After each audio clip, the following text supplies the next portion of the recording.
दुनिया के हर क्षेत्र में आर्टिफिशियल इंटेलिजेंस का दखल बढ़ता ही जा रहा है। कृषि के क्षेत्र में आर्टिफिशियल इंटेलिजेंस का वर्तमान और भविष्य क्या है, इसी को जानने और समझने के लिए ऑस्ट्रेलिया के विक्टोरिया प्रोविंस के एग्रीकल्चर साइंटिस्ट डॉक्टर सूर्यकांत से खास बातचीत की total news associate editor doctor Mahesh Kumar ने इस रिपोर्ट में देखी।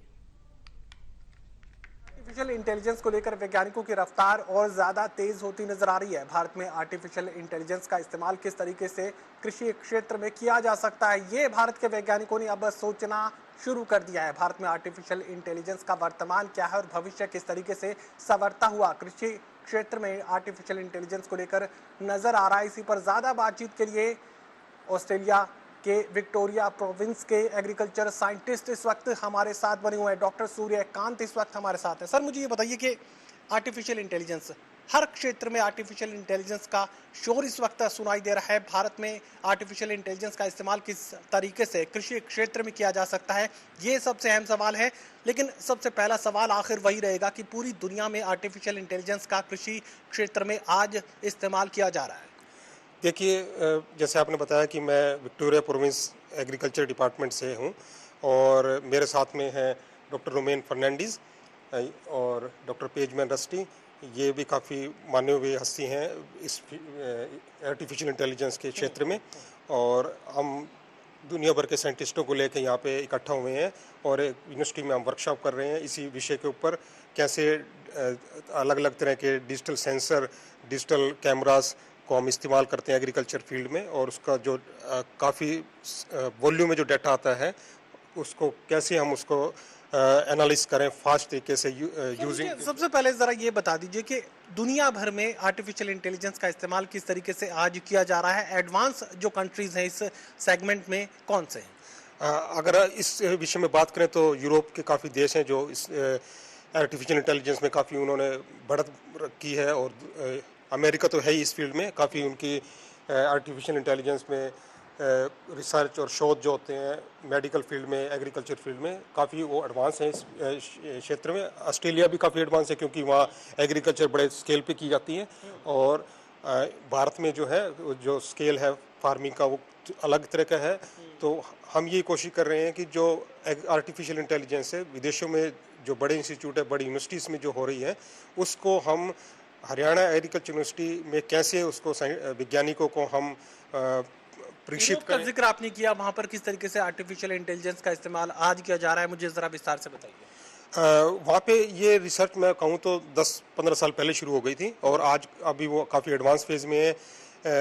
जो डाटा जो है, जो रिसर्च एक्सपेरिमेंट जो हमारे लगते हैं ग्रीन हाउस में या फील्ड में, उसका हम तरह तरह के डिफरेंट सेंसर से डाटा कलेक्ट करके उसको जो एडवांस टेक्निक है डाटा एनालिसिस की, उसको जैसे रैंडम फॉरेस्ट है, मैं कुछ एग्जांपल दूं, मशीन लर्निंग है, डीप लर्निंग है, कोरिलेशन न्यूरल नेटवर्क है, तो ये अलग अलग टेक्निक हैं, टूल्स हैं कंप्यूटर विजन, कंप्यूटर साइंस के।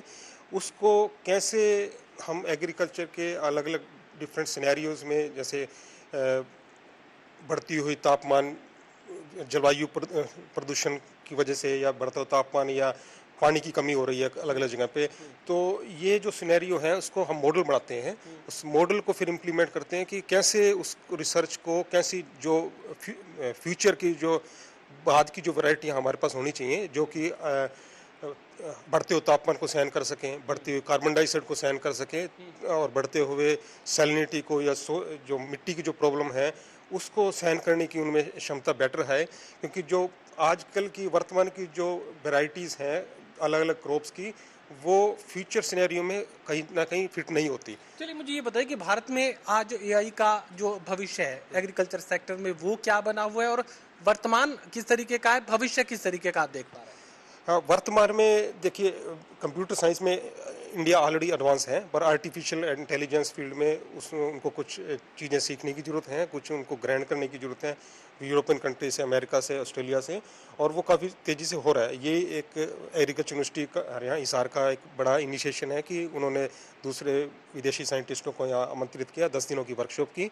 तो ये चीज़ें जो स्टूडेंट हैं, जो साइंटिस्ट हैं, उन्होंने सीखी, हमारे से हैंड्स ऑन एक्सपीरियंस लिए, तो इम्प्लीमेंट हो रही हैं, और जो आने वाले टाइम में जो रिसर्च में तो इम्प्लीमेंट आज अभी वर्तमान में हो रही हैं, लेकिन फ्यूचर में जो है अगर देखा जाए तो वो फार्मर का अल्टीमेट बेनिफिट है। उसका बेनिफिट ये होगा कि जैसे कोई डिजीज़ आई फील्ड खेतों में, तो उस डिजीज़ का हम पहले प्रेडिक्शन कर सकते हैं वो आर्टिफिशियल इंटेलिजेंस के द्वारा। जो डाटा हमारे पास कलेक्टेड होगा ऑलरेडी, उस डाटा को यूटिलाइज करके नए मॉडल बना के हम उसको फार्मर्स को पहले ही बता सकते हैं कि ये बीमारी आने वाली है, तो इसका प्रिकॉशन करो। अगर दूसरे जलवायु परिवर्तन हो रहा है, तो उस जलवायु परिवर्तन को पहले से ही मॉडल से हम ये पता लगा सकते हैं कि आने वाले उस साल बारिश कम होगी या ज़्यादा होगी, तापमान बढ़ेगा या घटेगा। तो किसान जो है उसी तरह की जो क्रॉप की वैरायटी है उसको लगा सकता है, और उस सीज़न जो होगा, जब क्रॉप जब चल रही होगी, उस टाइम पे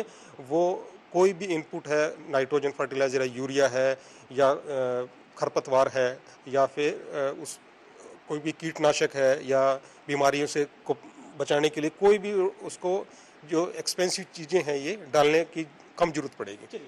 ऑस्ट्रेलिया के विक्टोरिया प्रिंस के एग्रीकल्चर एक्सपर्ट इस वक्त हमारे साथ बने हुए थे डॉक्टर सूर्यकांत। साफ तौर से बात करें कि एआई यूरोप के अंदर काफ़ी ज़्यादा एडवांस स्टेज में पहुंच चुका है। भारत की लैबोरेटरीज में ज़रूर एआई का इस्तेमाल एग्रीकल्चर सेक्टर में किया जा चुका है, रिसर्च लैबोरेटरीज में शुरुआत की जा चुकी है, लेकिन इस रिसर्च को खेतों तक पहुंचाने की ज़रूरत अभी पड़ेगी। और फिर एआई के इस्तेमाल के साथ ही किसानों को ये पहले से पता लग पाएगा कि किसान की फसल को किस तरीके के न्यूट्रिएंट्स की ज़रूरत है, किस तरह के पानी की ज़रूरत है, कितना उसे खाद देने की ज़रूरत है।